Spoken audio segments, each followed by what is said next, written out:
शिक्षक साहब जिंदाबाद जिंदाबाद विदेशी प्राथमिक शिक्षक साहब जिंदाबाद जिंदाबाद काले कानून वापस लो।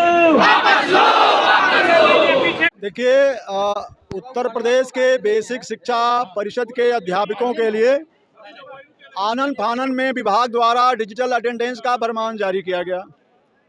ये कहा जा रहा है कि शिक्षक अपने विद्यालय समय के 15 मिनट पहले से और विद्यालय के नियत समय तक जाकर अपना डिजिटल अटेंडेंस देंगे और फिर विद्यालय बंद होने के बाद अगले 15 मिनट तक डिजिटल अटेंडेंस देके वापस आएंगे। हमने मांग किया है विभाग से, सरकार से, कि आपने ये जो आनन फानन में आदेश ला दिया है, आपने फील्ड की मजबूरियों को नहीं सोचा न समझा। आप नहीं देखते हैं कि हमारे शिक्षक किस व्यवस्था से किस दुरूह स्थिति में अपने स्कूल को पहुंचते हैं। हर दिन कोई न कोई घटना दुर्घटना विद्यालयों में जाते समय रास्ते में हो जाया करती है। और मैं बड़े दावे के साथ कह रहा हूं कि जिनके पास सारी वीआईपी सुविधाएं होती हैं, वीआईपीओं के कार्यक्रम होते हैं, सारी वीआईपी सुविधाएं उनके पास होती हैं, लेकिन किसी भी कार्यक्रम में आप देख लीजिए तो जो समय दिया जाता है उस समय पर कोई भी वीआईपी नहीं पहुंच पाता है। तो केवल हमसे आप अपेक्षा कर रहे हो कि हम एकदम नियत समय पर 30 दिन अपने विद्यालय में पहुंच जाएंगे। हम भी हाड़ और मांस के बने हुए लोग ही हैं। हम कहीं लोहे और कंकड़ पत्थर से बने नहीं हैं रोबोट कि हम अपने नियत समय पर उड़ेंगे और चले जाएंगे।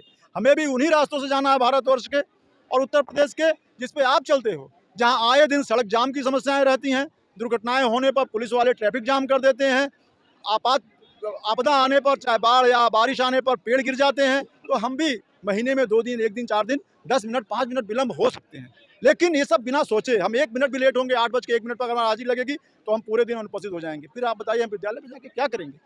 इतनी संवेदनहीनता इस विभाग के अफसरों को हो गई है कि सरकार को गुमराह कर रहे हैं ये लोग, सरकार को सही बात नहीं बता रहे हैं और मीडिया में कह रहे हैं कि शिक्षक विरोध कर रहे हैं इसलिए कि उनको जाना ना पड़े। मैं बताना चाहता हूँ कि आप देखिए, यहाँ हजारों की संख्या में हमारे साथी आपके बीच यहाँ उपस्थित हैं। जहाँ तक कैमरा आप घुमा सकते हैं घुमाइए।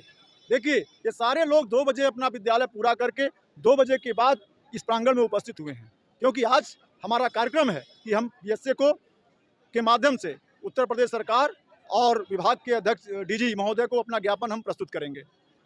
इसके अलावा हमको आपको बताना चाहते हैं, आप मीडिया के साथी हैं, कि हम मान लीजिए पहुँच गए और पहुँचने के बाद कोई समस्या हमारे सामने आ गई। ये कहते हैं कि फिर आप 2 बजे के बाद जब डिजिटल अटेंडेंस दे देंगे तब वापस आएंगे। हम भी इंसान हैं, हम बीमार पड़ सकते हैं, हमारे परिवार में कोई कैजुअलिटी हो सकती है, या हमारे विद्यालय के किसी बच्चे के साथ कोई घटना घट सकती है। तो बताइए, हम उसको हॉस्पिटल लेके न जाएं, अमानवीय काम करें अपने उपस्थिति के चक्कर में कि हमारा वेतन कट जाएगा। तो हम उनसे मांग करते हैं कि पहली बात तो ये आप इस पर विश्लेषण करिए कि आप पूरे महीने में हम कितने घंटे अगर लेट होते हैं तो क्या हमारे साथ कार्रवाई करेंगे। हमें हाफ सीएल की सुविधा दीजिए। हमारे पास, मैं आप लोगों को बताना चाहता हूँ कि 14 सीएल के बाद कोई छुट्टी नहीं होती है। और भारतवर्ष में जो हिंदू माइथोलॉजी है, अगर कोई कैजुअलिटी भगवान न करें किसी के घर में हो जाती है तो 14 से 16 दिन उसके क्रियाक्रम में लग जाते हैं। कोई शादी ब्याह हो तो भी उसमें हमको मेडिकल दिखा के अपना फर्जी प्रमाण पत्र दे के हमको छुट्टी लेनी पड़ती है। हमने मांग किया है कि आप 30 दिन का आईएल हमको दे दीजिए। इसके अलावा एक चीज़ और बड़ी विडंबना है कि भारतवर्ष का हर एक नागरिक केवल बेसिक शिक्षा और माध्यमिक शिक्षा के अध्यापकों को छोड़ के सभी लोग स्वास्थ्य बीमा से आच्छादित हैं, चाहे वो सरकारी कर्मचारी हों, अधिकारी हों या फिर आम जनता हो। भारत सरकार ने आम जनता को भी आयुष्मान कार्ड दे दिया है कि वो 5 लाख तक स्वास्थ्य बीमा से आच्छादित हैं, लेकिन केवल हमारे शिक्षक साथी हैं प्राथमिक से लेकर माध्यमिक विद्यालयों तक कि उनको कोई भी स्वास्थ्य बीमा नहीं है। हम 2म दर्जे के नागरिक हैं, हम बीमार नहीं पड़ते हैं, हमारे भी बच्चे बीमार पड़ते हैं, हम भी बीमार पड़ सकते हैं। तो ऐसी दोहरी नागरिकता हमको क्यों आप दे रहे हैं। ये सब मांगे हैं और आप लोगों के माध्यम से मैं कहना चाहता हूं कि कतई ऑनलाइन व्यवस्था का कोई विरोध नहीं है, क्योंकि समय के साथ चलना हमको भी आता है। लेकिन आप समीक्षा करिए। सरकार से गुजारिश, क्योंकि महाराज जी हमारे यहीं के, उनसे मेरी गुजारिश है कि आप अधिकारियों से बात करिए, संगठन के लोगों से बात करिए, आम शिक्षकों से बात करिए, उनकी समस्या क्या है। मैं बताना चाहता हूँ 2009 के बाद कोई पदोन्नति नहीं हुई। तमाम विभागों में हमारे साथी हैं, इनकम टैक्स डिपार्टमेंट में हैं, जीएसटी में हैं, जो 2009 में बाबू के पद पे भर्ती हुए आज गैजेटेड ऑफिसर हो गए हैं प्रमोशन पाके। हमारा साथी जहाँ से चला वहीं पे आज भी है। सहायक अध्यापक प्राथमिक विद्यालय भर्ती हुआ, आज भी सहायक अध्यापक प्राथमिक विद्यालय है।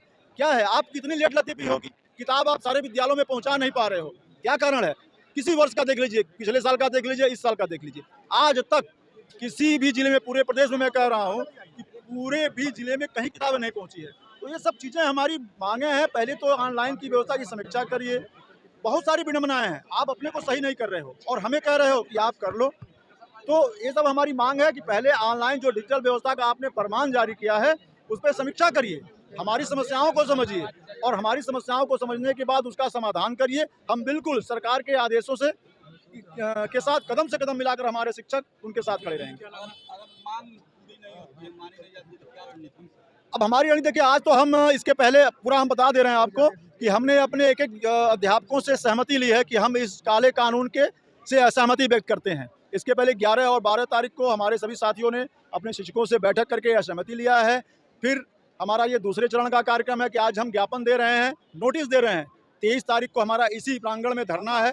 पूरे जिले के शिक्षक अवकाश लेके पूरे दिन 10 बजे से 2 बजे 3 बजे तक हम लोग इसी प्रांगण में रहेंगे। अपना आमर्श हम सरकार के समक्ष, विभाग के समक्ष व्यक्त करेंगे और इसके बाद अगर तब भी हमारी बात नहीं मानी जाती है तो फिर प्रांतीय स्तर पर भी हम एक निश्चित तिथि तय करके बड़ा आंदोलन करने की बात सोचेंगे और उसके बाद भी नहीं माना जाएगा तो फिर अनवरत एक कार्यक्रम हमारा चलता रहेगा। ऐसा नहीं है कि हम रुकने वाले हैं, क्योंकि यह काला कानून केवल हम ही पे क्यों थोपा जा रहा है। और ये व्यवहारिक रूप से कारपोरेट्स में भी देख लीजिए, कारपोरेट्स में भी बायोमेट्रिक लगा हुआ है। हमारे भी परिवार के या आप लोगों के परिवार के लोग कारपोरेट में काम करते होंगे, कारपोरेट में बायोमेट्रिक लगता है, पूरे महीने का कैलकुलेट होता है कि कितने घंटे लेट हुए हैं और ज़्यादा एक सीमा से अधिक होने पर उनकी एक छुट्टी काट दी जाती है, लेकिन अनुपस्थित नहीं किया था। हमारे लिए फरमान है कि 1 मिनट लेट होंगे तो अनुपस्थित कर दी जाएंगे।